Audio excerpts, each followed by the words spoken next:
Hanta வைரஸால் பாதிக்கப்பட்டு Atlantic பெருங்கடலில் சிக்கித் தவித்த பயணிகளை ஏற்றிச் சென்ற விமானம் ஸ்பெயினின் கிரான் கனேரியா விமான நிலையத்தில் அவசரமாக தரையிறக்கப்பட்டது. சுவிட்சர்லாந்திலிருந்து ஸ்பெயினுக்கு எம்பி ஹோண்டியாஸ் என்ற சொகுசு கப்பலில் 147 பயணிகள் கடந்த ஞாயிற்றுக்கிழமை புறப்பட்டனர்.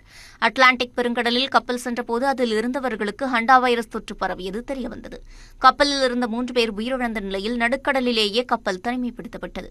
இந்நிலையில் கப்பலில் இருந்த பயணிகளில் ஸ்பெயின் நாட்டைச் சேர்ந்தவர்கள் மருத்துவ விமானம் மூலம் பாதுகாப்பான இடத்திற்கு அழைத்துச் செல்லப்பட்டனர். ஸ்பெயினின் மலாக்காவில் விமானத்தை தரையிறக்க திட்டமிடப்பட்ட நிலையில் அதற்கு அனுமதி கிடைக்கவில்லை என கூறப்படுகிறது. இதனைத் தொடர்ந்து ஸ்பெயினின் கிரான் கனேரியா விமான நிலையத்தில் மருத்துவ விமானம் அவசரமாக தரையிறக்கப்பட்டது.